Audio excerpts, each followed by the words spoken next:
ठीक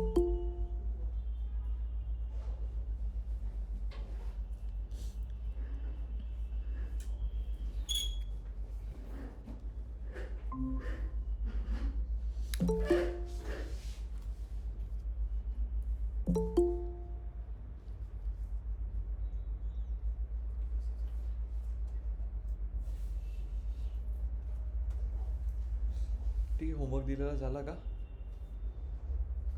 हो नाही यार, चार्जर द्या यार, 3% राहिले. चार्जर आहे आणि रोज विसरून जातो.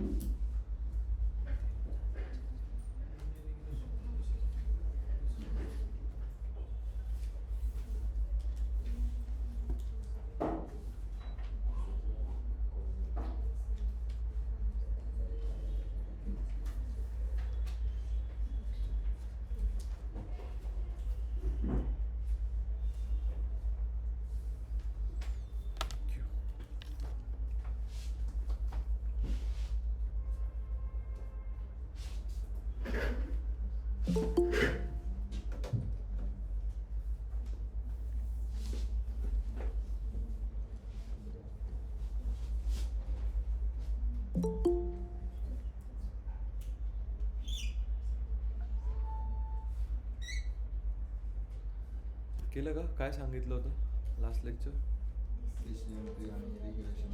केलं का? तुम्ही नाही केलं, ठीक आहे. डिसिजन ट्री रिप्रेसरमध्ये सगळे कॉलम्स नेमलेट असतात. हो म्हणजे मी प्रोजेक्ट केला ना लिनियर रिग्रेशन, म्हणजे त्यात हे पण आहेत ना कॅटेगोरेटिव्ह कॉलम्स. तर ते मग ते काय करायचं? डिसिजन ट्री कन्वर्ट करायचं ना.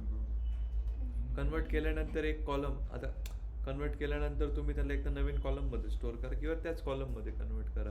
आणि जेव्हा एक्स अँड वाय जेव्हा आपण टार्गेट आणि फीचर्समध्ये स्प्लिट करतो तेव्हा ते जे स्केल केलेले कॉलम आहे किंवा कन्वर्ट केलेले कॉलम आहे त्या ठेवायच्या. कळलं का? मग एक तर तुम्ही कॉलम नेम ते सेम द्या किंवा दुसरं द्या, काही फरक पडत नाही. ठीक आहे, केलं का? मग काही कोणाला काही ऑब्झर्वेशन, काही करता आलं, काय बघितलं, काय शिकलात, काय केलं विकेंडला, काय केलं त्याच्या तुम्ही काय केलं, म्हणजे काय नवीन तुम्हाला कळलं याच्यात की हां दिस इज वॉट हॅपन्ड? देतं ना? नाही केलं का काही? काय इकडे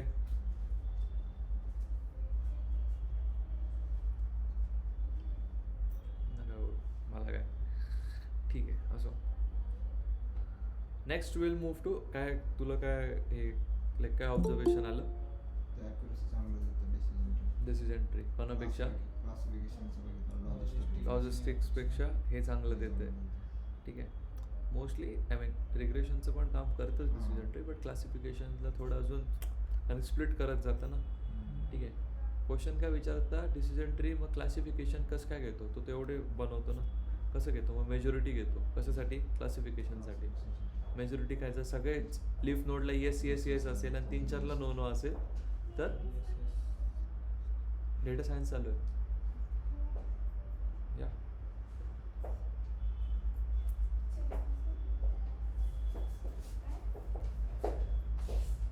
तर काय सांगत होतो रे मी? हां, तर जर लीफ नोडला डिसिजन ट्रीजच्या, ठीक आहे, टोटल 10 लीफ नोड्स आहे. ठीक आहे, 10ला आन्सर आला आहे, 10पैकी 7ला आलं आहे येस आणि 3ला आलं आहे नो. तर तो मेजॉरिटी काय देईल मग त्याचं प्रेडिक्शन? येस देईल. करेक्ट? आणि तेच जर आपण रिग्रेसर करत आहोत तर काय करेल? स्प्लिट तर दोघांना करणार आहे.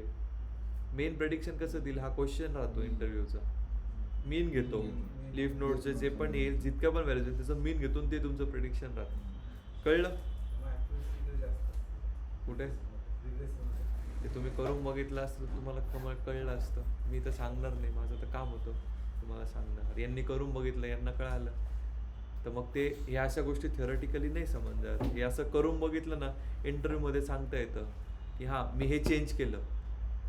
कळलं का? जसं त्यांना तो प्रॉब्लेम आला लगेच सॉल्व्ह झाला. का बरं आला? की केलं म्हणून प्रॉब्लेम आला. केलं नाही तर प्रॉब्लेम येणार नाही, समजणार नाही असं. मला हे पण माहिती आहे, असंच नाही की प्रत्येक गोष्ट तुम्ही स्वतःच केली आहे कोड बघून. तुम्ही इकडे तिकडे बघितलं असेल. अरे पण मग काय चालू काय ते स्टेप्स कशा फॉलो झाल्या, दॅट्स द मेन थिंग. ठीक आहे, आली चेंज. असंच मग तुम्ही सांगू शकता की हां, मग इंटरव्ह्यूवर विचारेल लॉजिस्टिक का दुसरं काय नाही वापरलं, डिसिजन ट्री वापरून बघितलं. इंटरव्ह्यूमध्ये सांगताना वापरायचं. तुमच्या स्टेजेस काय होत्या प्रोजेक्टच्या? पहिली स्टेज माझ्या प्रोजेक्टला मी लॉजिस्टिक रिग्रेशन वापरलं. But however through out my course me decision tree केलं. तर मी याच प्रोजेक्टमध्ये डिसिजन ट्री वापरून बघितलं. मग त्याने सांगितलं डिसिजन ट्री का वापरलं, मग डिसिजन ट्रीने तुझे कसं प्रेडिक्ट केलं, कुठल्या मॅट्रिक्स वापरले, दॅट इज द थिंग. ठीक आहे. सो नेक्स्ट करायचं आहे करा, तुम्हाला दुसरं करायचं नका करू, it's up to you. Next will move forward to the next algorithm, that is random forest. Very important. लिहून घ्या गोष्टी.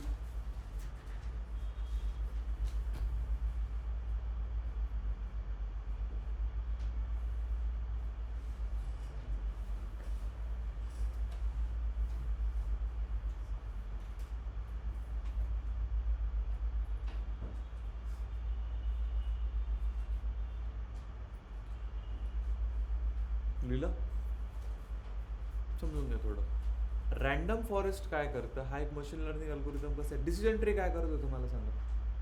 एक ट्री जो मल्टिपल गोष्टीत स्प्लिट व्हायचा, फीचर्समध्ये स्प्लिट व्हायचं आणि आपल्याला प्रेडिक्शन देतात. तर प्रेडिक्शन्स पण आपण कसे पकडायचो ते समजलं. ठीक आहे.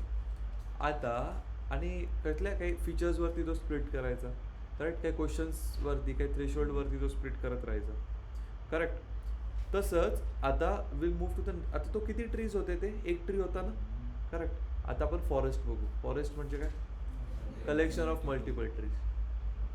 त्यालाच काय म्हणतो आपण, रँडम फॉरेस्ट. जो एक डिसिजन ट्री नाही, मल्टिपल डिसिजन ट्रीजचे प्रेडिक्शन देतो. कळलं का? आता एक स्टेप वर कशी गेलो आपण, परत किती सुधारत चाललंय आपलं. But again random forest same, random forest regressor, random forest classifier. मग रँडम फॉरेस्ट रिग्रेसरचे इव्हॅल्युएशन मॅट्रिक्स काय येतील?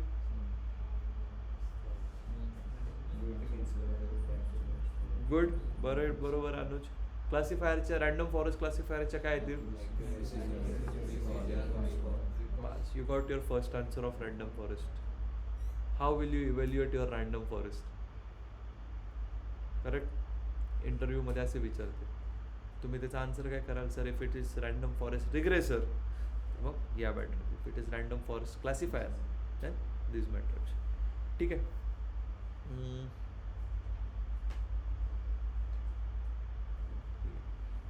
ते लिहून घ्या तुम्ही. याचं मशीन लर्निंग काय ते, collection of many decision trees तुमच्या भाषेत लिहा. सो हे कसं लिहिता, instead of asking one decision tree to make final prediction, random forest common, random forest regressor असो क्लासिफायर असो, काम तसंच करणार आहे. सेम काम, डिसिजन ट्री सारखंच काम. But now here it is collection. कसं होईल ते बघा. इन्स्टेड ऑफ टेकिंग वन म्हणजे एका डिसिजन ट्री घेण्यापेक्षा आपण मल्टिपल डिसिजन ट्रीजला घेतो प्रेडिक्शन. ठीक आहे.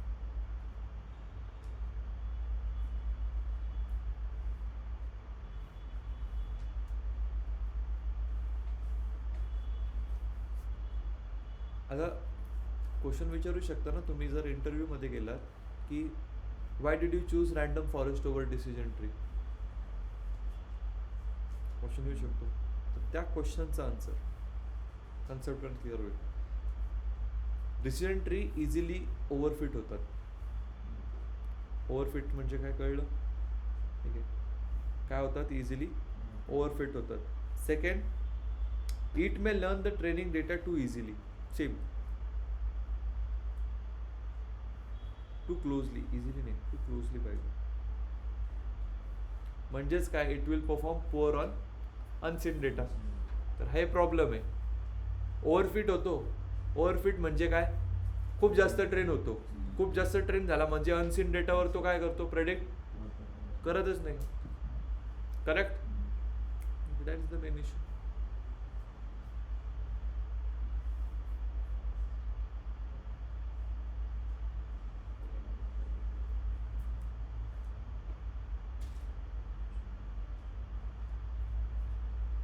ठीक आहे. मग रॅन्डम फॉरेस्ट काय होते, डिसिजन ट्रीपेक्षा थोडा स्टेबल आहे. ठीक आहे. ओव्हरफिट लवकर होत नाही. So this are some things.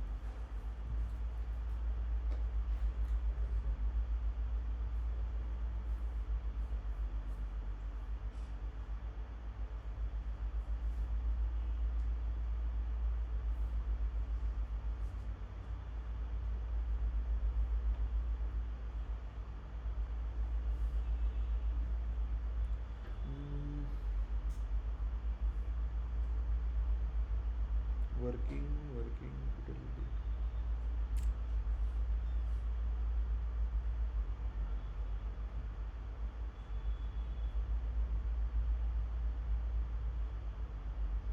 Same क्लासिफिकेशनसाठी majority vote आणि रिग्रेशनसाठी काय मीन.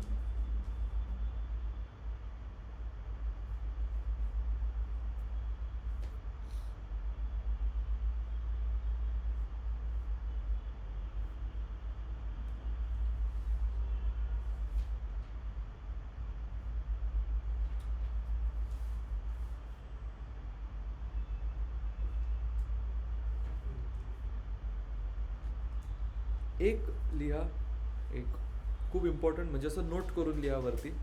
आता लक्षात आलं, आपण उद्या लिहू की difference between bagging and boosting. Note करून लिहून घ्या आणि याला असं स्टार करा. येईलच हा क्वेश्चन, बॅगिंग अँड बूस्टिंग.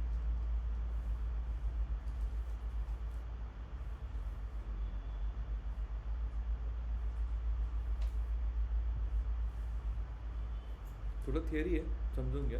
पहिले समजून घ्या बॅगिंग म्हणजे काय. बूस्टिंग आपण जेव्हा एक्झी रेग्युलेटर बघू, पुढचा अल्गोरिदम बघू तेव्हा समजेल. बॅगिंग म्हणजे काय. बॅगिंग ॲक्च्युली तो दोन शब्दांचा बनला आहे. First is bootstrap, second is aggregation. So bootstrap, aggregation. बॅगिंगमध्ये जर विचारलं तुम्हाला तर बूटस्ट्रॅप ॲग्रिगेशन. आणि बूस्टिंगमध्ये ना ग्रेडियंट डिसेंट अल्गोरिदम होतो. ऐकलं आहे कधी कोणी? ग्रेडियंट डिसेंट तो फॉलो होतो. समजून घे. ग्रेडियंट डिसेंट काही नाही, इझी आहे. ग्रेडियंट डिसेंट काय करतो, मागच्या ट्रीने काही मिस्टेक केलं ना, हा ॲडव्हान्स व्हर्जन्स आहे ट्रीजचे, सांगून ठेवते आता, लिहू नका. ग्रेडियंट डिसेंट काय करतो, मागच्या ट्रीने जे एरर्स केलेत तो नेक्स्ट स्टेपमध्ये अपडेट करतो, परत मग ट्रीला रिटर्न करतो. मग परत काय एरर्स येतात, परत नेक्स्ट स्टेपमध्ये त्या एररला काय करतो, फाइंड करतो, परत रिटर्न होतो, पुढे जातो. So this is gradient descent algorithm. याच्यामध्ये तुमचे एरर रेसिड्युअल्स कमी होतात. तर हा ॲडव्हान्स व्हर्जन आहे. तर हे फॉलो करता बूस्टिंग, त्याला बूस्टिंग म्हणतं. आपण आता सध्या बॅगिंग बघतोय.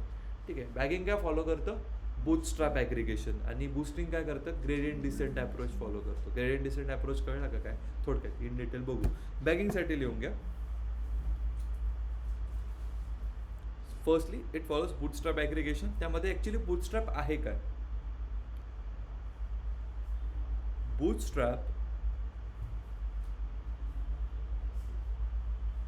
Bootstrap is taking random samples from the bootstrap. अरे इथे हे पाहिजे होतं. Bootstrap is taking random samples from the original data set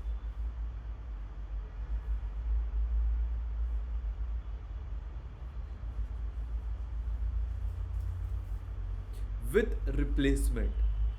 काय,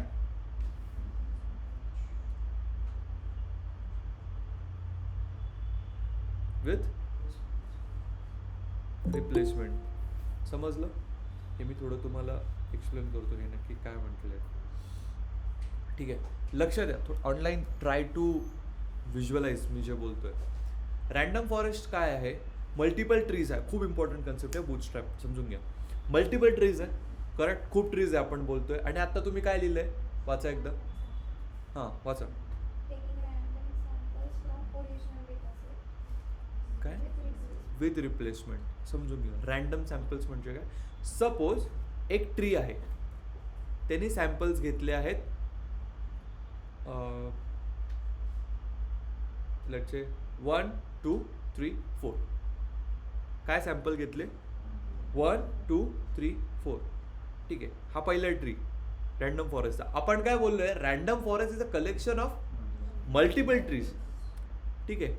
आता दुसरा जेव्हा ट्री येतो, समजून घ्या, दुसरा जेव्हा ट्री येतो तेव्हा सॅम्पल्स काय म्हणतात, 1 पहिले काय होते 1 2 3 4. सेकंड टाइम काय म्हणतील 1 2 2 4.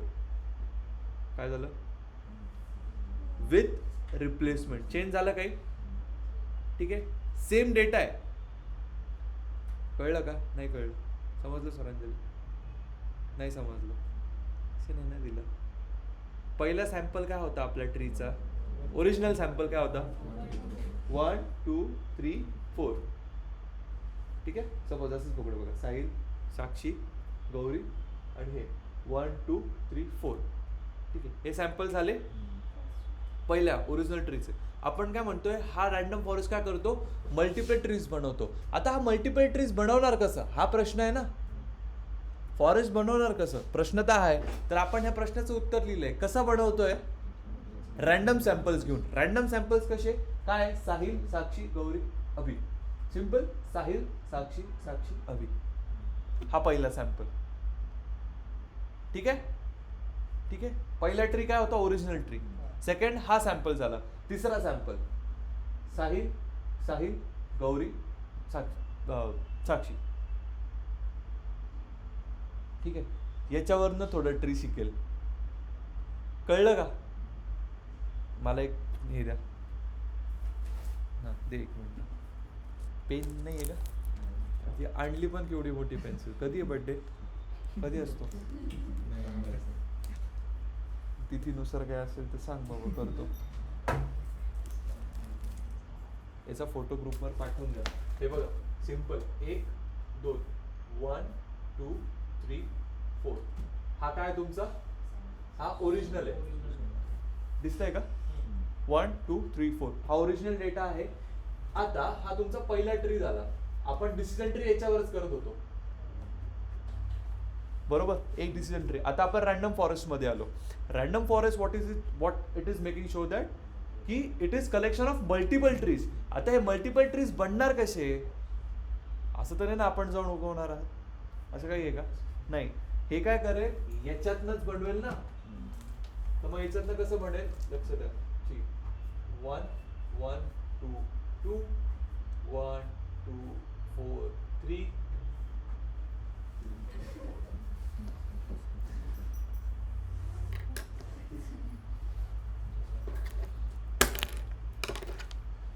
माझं मोटिवेशन झालं 2 4 3 1 1 1 3 1 2 2 1 3 3 2 1. ठीक आहे, हा झाला तुमचा पहिला, दुसरा, तिसरा, चौथा, पाचवा. डिसाइड कसं करतो की 1 नंतर 1 2 का 3 का नाही. तर रँडम सॅम्पल घेईल, रँडम रँडम रँडम. कळलं का, हा दुखला माझा. रँडम सॅम्पल्स घेईल, कळलं का इथे काय केलं. ओके, हा ओरिजिनल आहे, हे बाकीचे आहेत तुमचे. ठीक आहे, समजलं. पहिला तो डिसिजन ट्री ट्रेन कशावर होत होता, याच्यावर. आता हा किती लोकांवर ट्रेन होईल, किती वेगळ्या वेगळ्या सॅम्पल्सने ट्रेन होईल, समजलं. मग आता सांगा, एवढं सगळं सॅम्पल झाल्यानंतर तो लास्टला काय करतो, एकतर मेजॉरिटी किंवा मीन. मला एक सांगा, या एकापेक्षा याची जास्त येईल, यांची जास्त येईल की नाही, कारण की या सगळ्यांचा तो काय करणार आहे, मीन किंवा ॲव्हरेज कलेक्टिव्हली करणार आहे. किती वेगळ्या वेगळ्या गोष्टींवर तो ट्रेन झाला.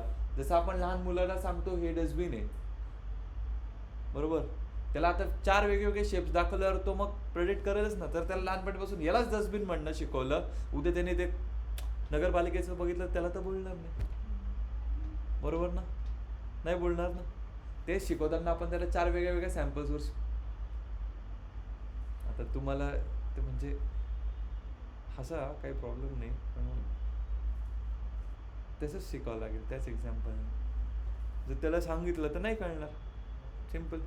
कळलं का कसं काय आहे बूस्टिंग? थोडं काय याच्यात आता कळलं? सर मग ते ओरिजिनल डेटा सेटमध्ये सगळे सॅम्पल्स हो, त्याच्या व्यतिरिक्त काय घेऊ, त्याच्याकडे काही नाहीच आहे घ्यायला.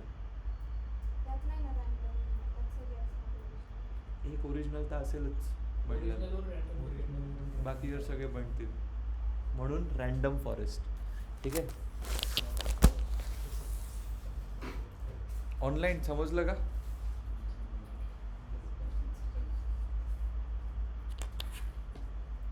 बूटस्ट्रॅप आता लिहा. बूटस्ट्रॅप काय करतं आता वाचा बरं. झालं का जस्टिफाय? रॅन्डम फॉरेस्ट सांगता येईल, ठीक आहे.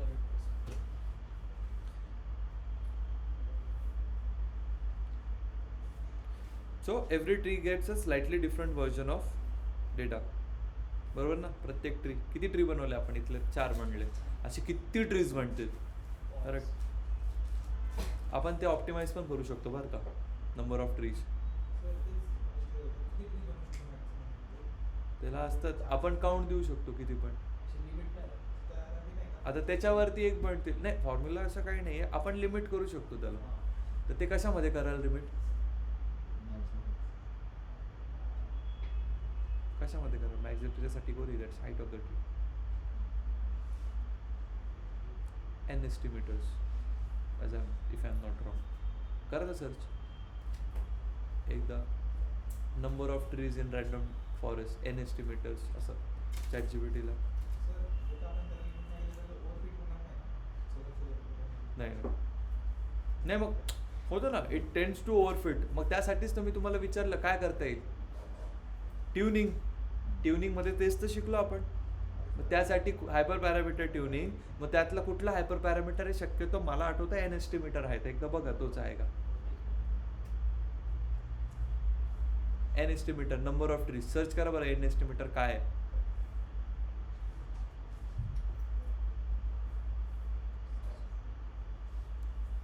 अरे एवढे थंडे रे का रे तुम्ही, 2 मिनिटात ते झालं असतं sir. What is an estimator?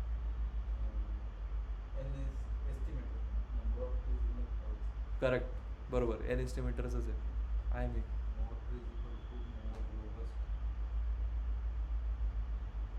काय झालं? उगाच सर्च करायला लावलं तुम्हाला, मीच केलं असतं आता.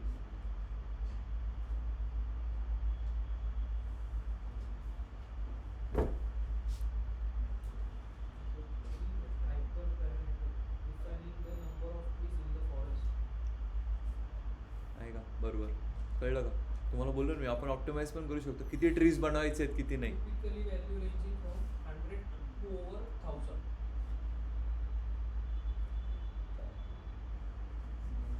त्याच्यावर गेलं तर मग थोडं ओव्हरफिट होऊ शकतो.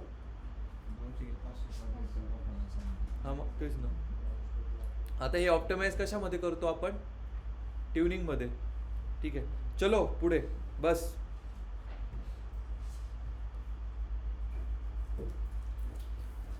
बूटस्ट्रॅप कळलं का फॉलो करतं?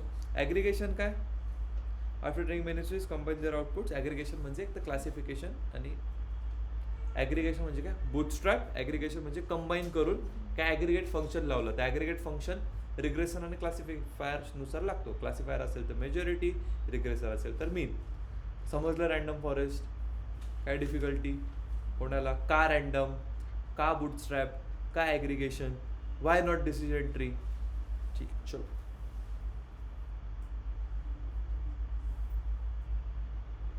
चलो याची वर्किंग कशी येईल रे मग?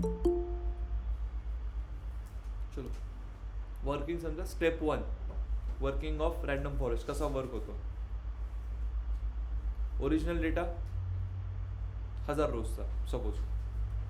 काय येईल मग नेक्स्ट? चला आत्ताच एक्सप्लेन केलं मी. काय येईल नेक्स्ट? काय करेल? Random samples. ठीक आहे, लिहा तुमच्या भाषेत लिहा जे लक्षात राहील.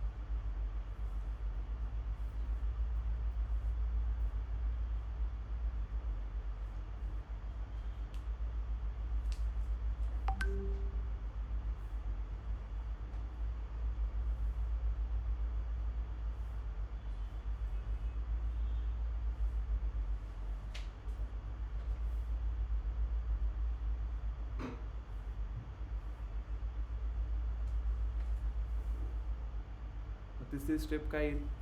ट्रेन होतील ते एच ट्री. करेक्ट?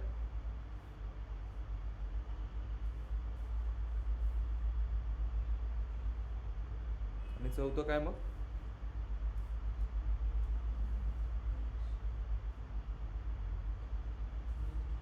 प्रेडिक्शन. जर एक ट्री यस म्हणतंय, सेम आता इथे लक्ष द्या, इथे कसं होईल? हां दाखव, एक मिनटं परत, एक सेकंड.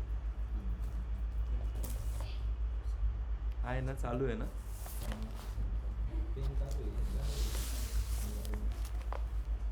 मग मी तेच काढून घेतो.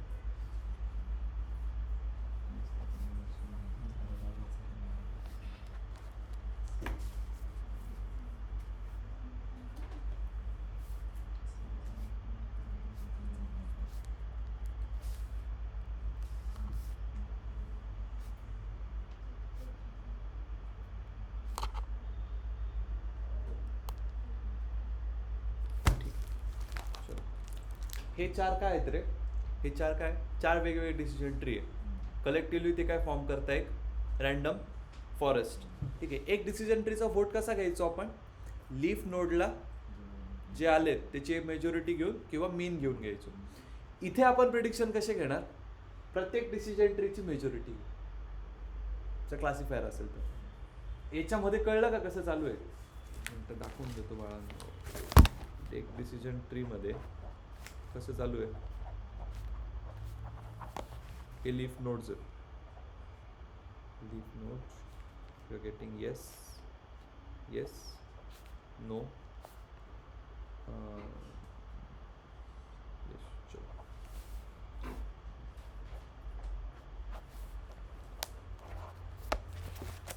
सपोज ह्या डिसिजन ट्रीला आपण नाव देऊ वर. हा आहे तुमचा पहिला. हा पहिला डिसिजन ट्री आहे, लक्ष द्या. हा पहिला डिसिजन ट्री आहे, याला मी इकडे मोठं केलंय फक्त. ठीक आहे, डिसिजन ट्रीची वर्किंग आपण पहिले बघितली. करेक्ट? त्याच्यामध्ये काय झालं? डिसिजन ट्री मध्ये तो लीफ नोड लक्षात आहे? लीफ नोडला काय प्रेडिक्शन देत होतं? Yes, yes, no, yes. मग फायनल प्रेडिक्शन काय यायचं? येस. या ट्रीचं, फर्स्ट ट्रीचं फायनल प्रेडिक्शन काय आलंय? येस. सो फर्स्ट ट्रीचं फायनल प्रेडिक्शन काय आलं? तसंच मग दुसऱ्या ट्रीसाठी होईल, तिसऱ्या ट्रीसाठी होईल, चौथ्या ट्रीसाठी होईल. मग या सगळ्यांचं एक मेजॉरिटी घेतलं जाईल.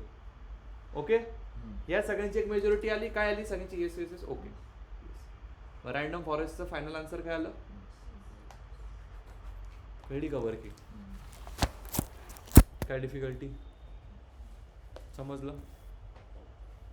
राहू दे. तुझा कधी बर्थडे? अहो सांगा ना. अहो बर्थडे कधी आहे? अरे गेला.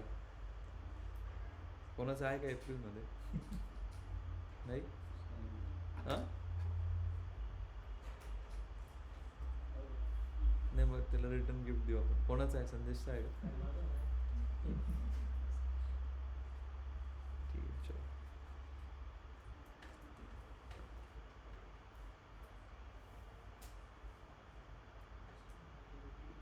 ए वर्किंग लिहा ना तुमच्या भाषेत. लिहि ना.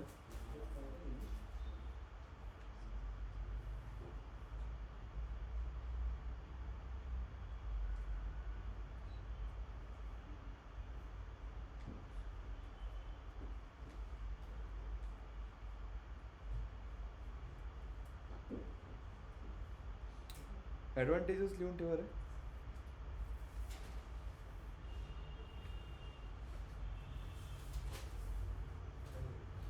ॲडव्हान्टेजेस: लेस ओव्हरफिटिंग, than decision tree.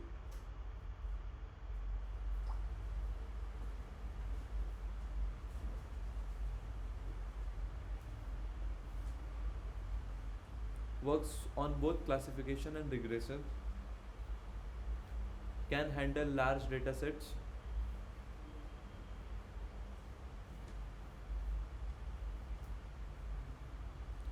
Usually works well without heavy tuning.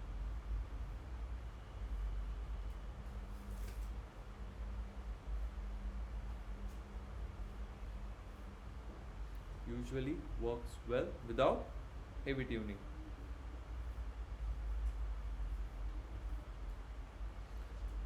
Disadvantages लिहा.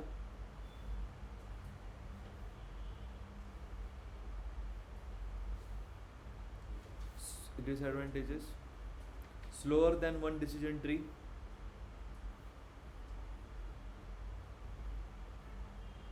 may become heavy with multiple decision trees,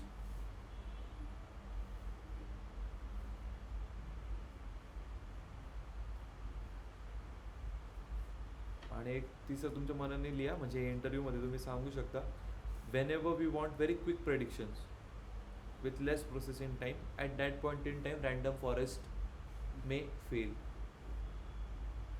हे इंटरव्ह्यू टिप म्हणून लिहून ठेवा.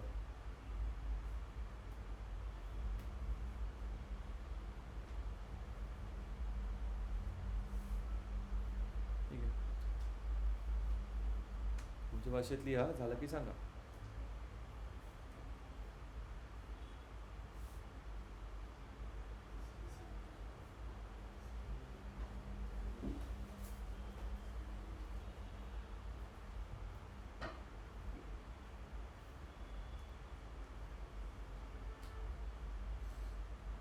आता हायपर पॅरामीटर झालं का? हायपर पॅरामीटर्स लिहून घ्या रॅन्डम फॉरेस्टचे, विचारतात ते. हां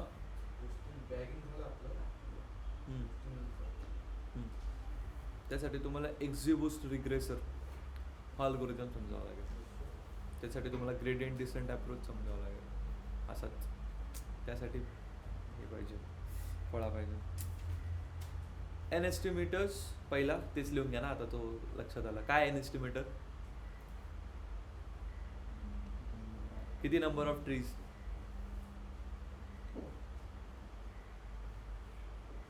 दुसरा max depth.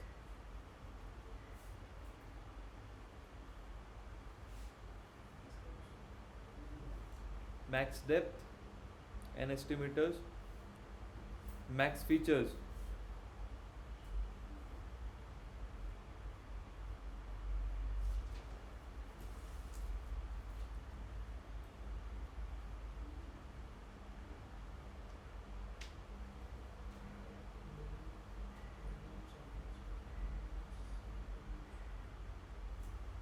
Minimum sample split.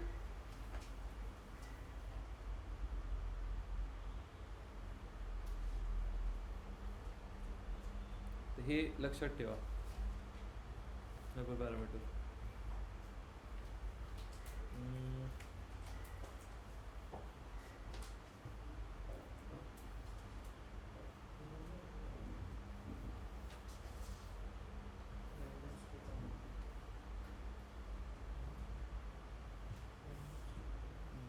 त्या दिवशी आपलं ग्रेड सर CV राहिलं होतं ना.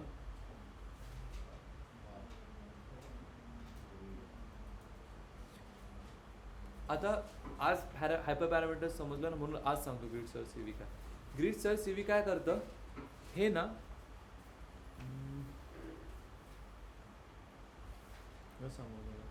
It test all the possible hyper parameters for better accuracy.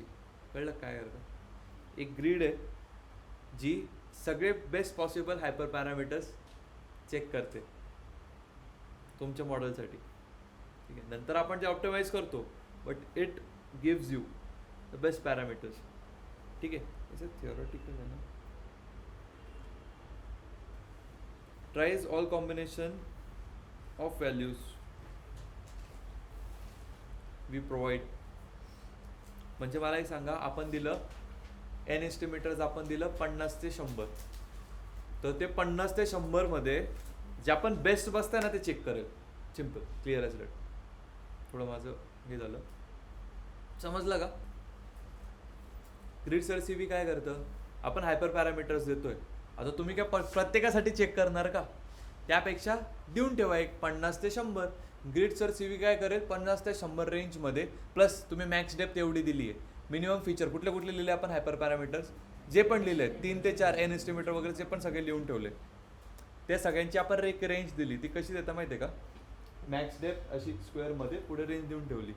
ठीक आहे, तर ह्या रेंजमध्ये grid search CV tries all possible combinations. काय करते? ऑल पॉसिबल कॉम्बिनेशन लिहून ठेवा तुमचं असं.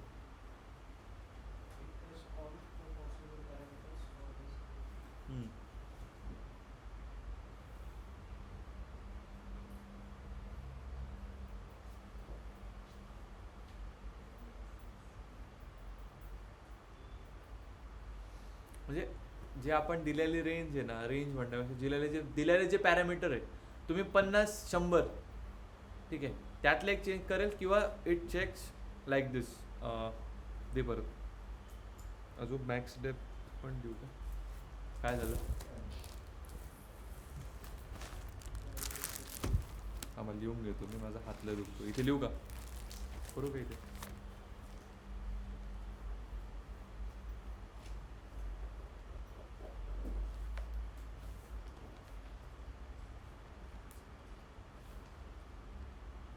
हे सगळे फोटो आहे ना ग्रुपवर टाकून द्या.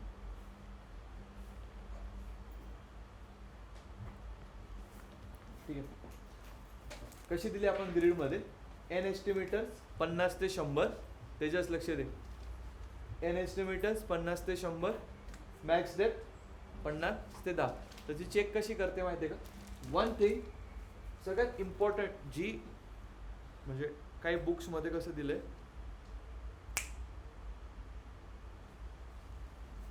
त्या बुक्समध्ये कसं दिलंय, it gets into this range. काही काय म्हणतात हे असं चेक करतात. ठीक, बट तुम्ही असं लक्षात ठेवा, इट चेक्स 50 50 याच्यासोबत एकदा चेक करेल. 50 काय रे 10 त्याच्यासोबत एकदा चेक करेल. 100 5, 100 10 त्यासोबत एकदा. कळलं का कशासारखं? ग्रिड सर्च CV कळलं? ग्रिड सर्च CV काय करतं? ठीक आहे, CV म्हणजे काय रे?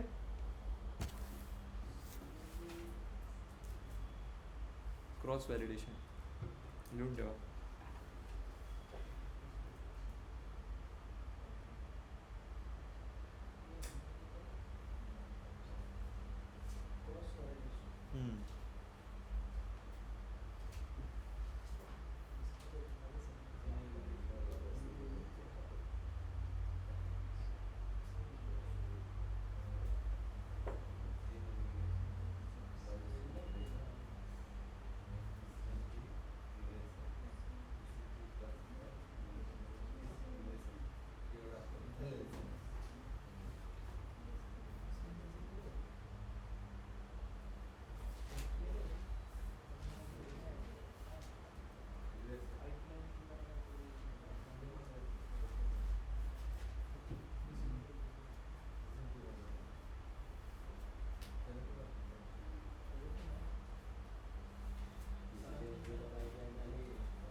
ठीक आहे, कळलं का? रॅन्डम फॉरेस्ट आज उद्या आपण याचा प्रोजेक्ट करू.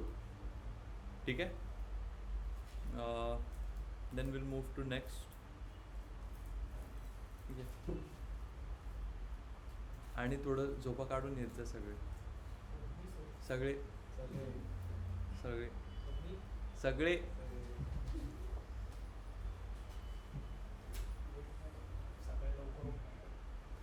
Everyone does. मी 6ला उठतो, तो तुझा प्रॉब्लेम.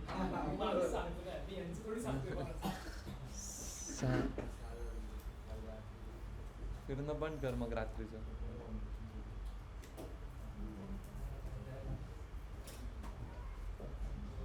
चलो मॅडम कंटिन्युटी ठेवा नाही तर प्रॉब्लेम आहे खूप हातात आलेल्या ऑपॉर्च्युनिटी जातील.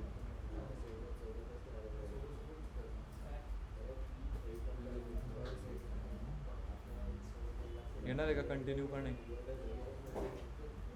म्हणता फक्त उद्या परत ॲबसेंट राहा. क्लास असतो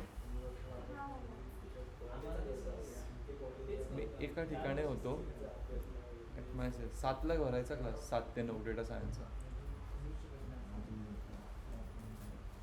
7 ते 9 मग तुम्ही कुठेही राहा पूर्ण मोशीवर नाही यायचं तेव्हा पण मी जेव्हा शिकवत होतो तेव्हा 7 ते 9 सर घ्यायचीच नाही त्यांचं ऑफिस राहायचं सरांचं 10ला 7 नंतर कोणी आलं तर मग कसं नाही बाहेर बस ऑनलाईन ऑफलाईन काही नाही रेकॉर्डेड काही नाही. मग तुम्ही लवकर या असं नका करू तरी 9:30चा टाईम आहे. ठीक आहे चलो you can leave okay attendance लिहा.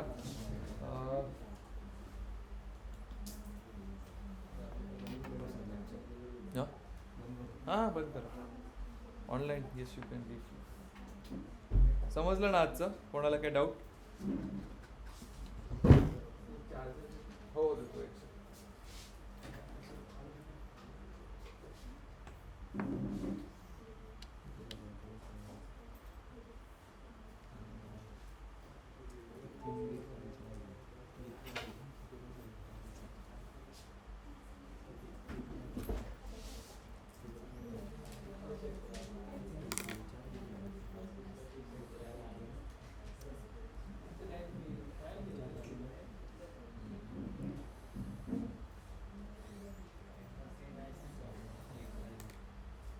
ती स्क्रिप्ट वेगळी आहे का रिॲक्टची ती टेलमेंटची वेगळी असते का. हां ते पूर्ण तर मला CSS नाव होत नाही चेंज करायला कारण की ते टेलिव्हिजन डायरेक्ट हां डायरेक्ट करते त्यामुळे त्याच्यानेच connect. तुमचा तो ग्राफ बघितला फक्त मी कसं झालं presentation? खतरनाक एकदम दाखवतो मी तुम्हाला नंतर UI मीच केला UI परप्लेक्सिटीवरनं प्रॉम्प्ट देऊन हे नकोच म्हटलं. आवडलं सगळ्यांना पण द्यायचं आपल्याला बरेच काम आहे त्याचं. रॅक असून त्याचं रॅक टाकलं की मग तो वेगळ्या लेवलला होत जाईल.